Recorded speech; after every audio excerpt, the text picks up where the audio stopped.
Ada continuous sama ada yang tidak continuous atau itu apa contohnya? Alamnya itu luas banget. Nah, si fotografer tuh pengennya ceweknya di tengah lagi gaya atau apa.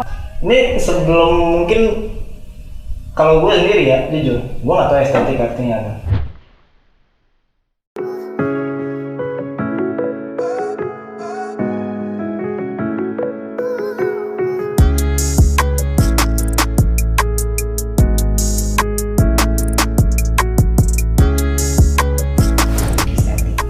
Sebenarnya mah estetik itu kan keindahan. Nah, Estetik. keindahan itu kan nggak bisa kita menjudge. Oh ini indah nih, oh ini nggak indah nih. Itu sesuai dari orangnya juga. Preference ya. Jadi misalnya aku sukanya foto alam, terus aku bilang alam ini bagus banget nih, tapi dia misalnya nggak terlalu suka, misalnya enggak biasa aja gitu. Pasti orang ngomong gitu. Jadi semua orang tuh punya pandangannya masing-masing, punya keindahannya masing-masing. Kalau misalnya kamu suka hal-hal yang kayak misalnya hitam putih, kamu bilang bagus, terus aku bilang enggak enak, hitam putih itu monoton, kan beda kan? Jadi estetik tuh nggak mesti harus dipatenkan, oh harus gini gitu. Orang kalau dibilang, ih kamu cantik, kamu jelek, nggak mau kan? Maksudnya kecantikan orang-orang juga beda-beda, maksudnya kayak gitu. Ya itu jadi kata kerja aja ya sebagai Kata preferensinya kerja, aja ya. Kalau zaman sekarang jadi kayak lebih kata ekspresif sih. Jadi kalau kita ngeliat sesuatu yang suka ya wah gayanya estetik banget gitu. Jadi ya, tapi kalau balik lagi ke Komposisi. yang tadi, ya kan yang lo ngomongin tadi tuh yang gimana? Yang warna kontras tuh, yang tembok. negatif space. Itu namanya negative space. Jadi dia tuh pengen nunjukin di foto yang kekosongan itu masih kita bisa cari hal yang lebih bagusnya gitu. Gimana ya maksudnya bahasanya? Kan kalau negative space itu kan dia lebih kayak plong kosong. Misalnya contoh lain lagi, misalnya ada di suatu laut misalnya. Laut kan air doang kan? Terus ada satu kecil ujung di sini misalnya ada perahu gitu. Ya itu menunjukin kalau oh ini tuh laut, ada anak yang lagi mendayung atau apa. Itu namanya negative space. Jadi pada saat di frame itu dia cuma ada sesuatu hal yang plong gitu aja, tapi ada objek satu. Jadi kenapa itu bisa kenapa dia foto kayak gitu? Kenapa dia foto cuma plong gitu terus ada satu objek?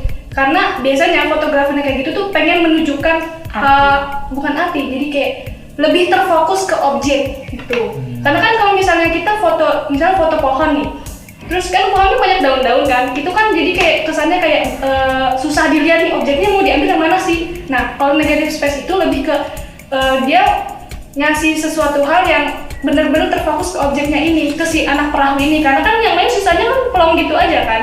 Nah yang ini kan pasti kelihatan jelas banget kan yang anak perahu ini. Nah itu biasanya disebut negative space tuh karena si fotografer itu pengen nunjukin objeknya. Nunjukin objeknya, tapi dengan cara backgroundnya tuh emang ditunjukin semua, entah itu alam atau apa gitu ya. Itu yang pertama tuh negative space. Tadi yang kedua juga disebutnya rule of third. Rule of third tuh kayak kalau misalnya kalian lihat di HP atau di kamera ada kayak garis kotak gitu, 9 kotak, itu Grid lines. Bahasa grid Inggrisnya lines. grid lines ya. Itu kan namanya grid lines. Nah, kenapa semua kamera selalu ada itu? Itu sebagai patokan. Misalnya, kamu mau foto orangnya tuh di pinggir. Biasanya kadang kalau nggak ada grid line tuh orang kok ke pinggir banget ya. Kok kayaknya aku pengen di pinggir tuh tapi kayak agak kelihatan ke tengah. Nah, itu grid line itu sebagai patokan Pembatasnya kita. pas di kameranya itu ya. Jadi misalnya kita mau yang tadi kayak negative space, dia pengen naruh si orang perahu itu pengen di pojok sini, tapi nggak mau pojok banget. Tinggal kamu lihat aja nih kan ada kayak garis itu. Nah pertemuan titiknya ini kamu taruh objeknya, jadi kelihatan enak komposisinya gitu, nggak terlalu ke pinggir, nggak terlalu ke tengah atau gimana kayak gitu. Yang itu yang bisa nentuin fokus dari kameranya juga ya. Iya, jadi enak dilihat. Tapi kalau komposisi itu berarti penempatan objeknya. Dan kalau penempatan kameranya itu apa disebutnya? Angle-nya itu. Iya. Iya, angle itu. Kalau itu bisa lo jelasin nggak tentang angle itu? Kayak gimana misalnya contohnya? Angle itu ya, kalau ini banyak nih, ada bahasa Inggrisnya nih, long shoot, extreme long shoot, terus close up, medium close up, stroke, bird. Pokoknya jadi tuh ada yang extreme long shoot tuh dari jauh banget. Itu jauh banget, itu ngambilnya dari jauh banget, jadi ngambilin semuanya. Terus kalau long shoot agak deket lagi tapi tetap jauh gitu. Maksudnya jauh tuh kayak full body? Iya full. Kalau orang Itu kayak tadi ya? kalau orang tuh diambil satu badan gitu ceritanya. Nah Kalau medium tuh berarti kalau orang nih sepinggang segini gitu. Seperut di antara lutut dengan punggung apa sih pinggang maksudnya kayak gitu. Terus juga ada close up tuh biasanya segini ya di pundak. Pundak kalau nggak pala. Itu yang lebih nunjukin detailnya berarti. Ada juga extreme close up berarti bener-bener muka doang, mata doang, hidung doang itu extreme close up. Tapi nggak usah terpatok sama itu sih. Tergantung, tetap balik lagi ke apa yang mau kamu foto, di mana. Jadi kameranya tuh enaknya taruhnya di mana biar dapat objek yang mau kau ambil tuh dapat gak gitu. Jadi Dan lightingnya juga dapat atau enggak. Jadi harus menggabungkan semuanya, posisi, lighting, komposisi. Bener nggak sih posisi, lighting, komposisi? Digabung semuanya jadi satu. Berarti 3 hal itu tadi mungkin basic apa ya disebutnya, bukan teori ya, 3 poin basic aja mungkin yang ketika orang ngambil foto gitu ya. Dan 3 basic itu nggak mesti pakai kamera kok, pakai HP bisa. HP yang Canon yang punya kameranya bisa juga itu. Yang penting kamu tahu arah posisi lighting, tahu komposisinya gimana, tahu posisi kameranya gimana, itu juga udah menurut aku tuh udah bagus banget. Maksudnya kamu udah tahu basicnya gimana. Nanti kalau kamu udah tahu basicnya gimana, kamu main kamera pun tinggal belajar kayak pengaturannya pun juga udah langsung enak gitu. Intinya itu dulu. Jadi nggak perlu punya kamera, nggak perlu minder kayak aduh kamu suka fotografi tapi aku nggak punya kamera gimana dong gitu. Nggak mesti pakai itu. Sekarang zaman sekarang aja HP kamera udah lebih bagus. Lebih bagus dari yang kamera biasa gitu kan. Maksudnya kayak ya udah, maksudnya yang penting niat dalam diri kita mau apa nih gitu. Kalau misalkan niat kalian udah gede, insya Allah bakalan dikasih petunjuk gitu. Maksudnya bakalan dikasih ke depannya tuh gimana gitu.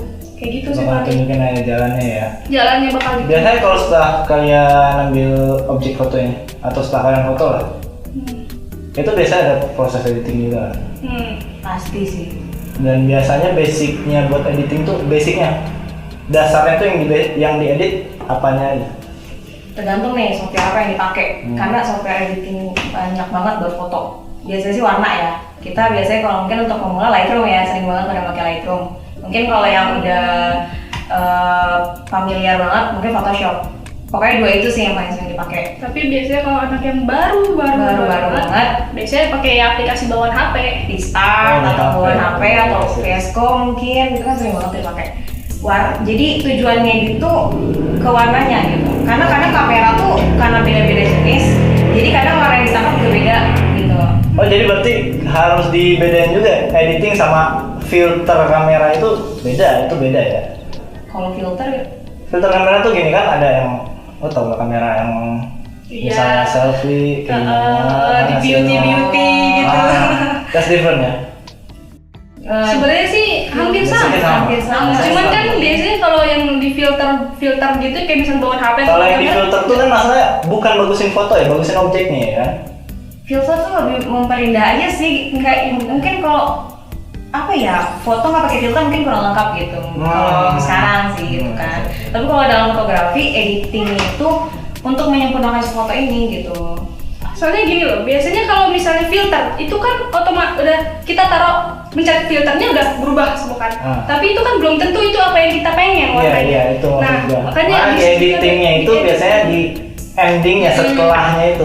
Misalkan kita pengen memperbaiki suatu foto, orangnya udah bagus warnanya, tapi ternyata belakangnya terlalu gelap, kita bisa berani belakangnya aja gitu. Jadi kalau filternya filter otomatis itu kan mengubah semuanya. Jadi kalau misalnya di editing itu lebih apa ya, lebih detail lah memperbaikinya. Ada yang exposure, saturasi, kontras, banyak-banyak kan jenisnya. Lighting bisa, brightness-nya itu bisa ya. Jadi mungkin kalau buat kalian innovators, kalian perlu ingat tadi 3 hal yang cukup poin pentingnya kalau ngambil foto mungkin ya. Ada cahayaan, ada lighting, ada komposisi ya, sama blocking kamera. Blocking kamera, angle yang kamera itu tadi. Dan kalau editing ini, kalau kita memperindah fotonya, itu emang basicnya gunanya buat itu kan. Kalau memperindah objeknya,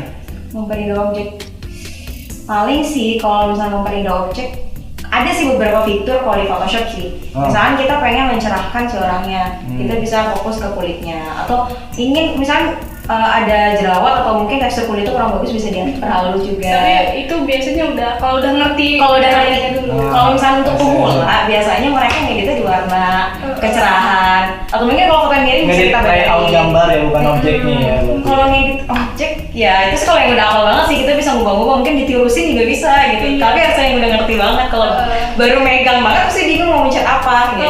Ntar malah jadinya Tapi kalau kalian misalnya sering ngambil foto, kalian innovator sering ngambil foto dan menurut kalian kurang bagus, coba kalian pikirin lagi tentang lightingnya. Aduh, tentang lightingnya, compositionnya, dan blocking kamera, angle-nya. Setelah itu semua udah kalian perhitungin, udah kalian hasilnya masih kurang juga, mungkin kalian masih bisa edit juga ya untuk real fotonya. Mungkin kalau sekarang yang lagi zaman tuh kalau misalnya objek yang diedit ya, biasanya ingin menghilangkan suatu objek. Itu biasanya sering tolong ngilangin ini dong. Gitu. Biasanya sering itu cukup mudah sih buat ngilangin objek. Karena di HP juga ada di Snapseed atau di Pixar itu biasa ada sih fiturnya. Paling itu aja sih kalau buat benar-benar pemula. 3 hal itu kalian laluin dan editing udah kalian laluin, hasilnya masih kurang bagus juga, mungkin permukaan. Mungkin fotografi juga sebenarnya bukan sesuatu yang instan. Dia juga bukan sesuatu bakat yang muncul dari lahir. Fotografi itu latihan, harus diasah. Kamu harus, walaupun harus bertahun-tahun ya harus tetap dilakuin, karena makin tinggi jam terbang makin bagus gitu. Dan biasanya tiap orang-orang tuh punya ciri khas ya. Kadang kamu nih ngeliat suatu foto, ada 3 foto, terus pasti bakal beda-beda deh. Foto satu, oh ini punya Kanasya nih, ini punya Kalulu, pasti beda deh. Walaupun objek yang difoto sama. Sebagai yang fotografernya pun lama-lama makin peka ya dengan harus dilatih, harus sering-sering hunting sih biasanya ya. Kalau sekarang tuh hunting, coba-coba, karena juga jenis-jenis fotografi ada banyak. Iya, nggak cuma alam, nggak cuma foto model, nggak cuma foto makanan, banyak banget. Tekniknya tuh banyak. Dan sekarang gue mau move ke Puput buat ngobrolin tentang apa objek-objek yang ada di dalam fotografi, mungkin ya, alat-alatnya. Bisa. Ya sekarang Aceh.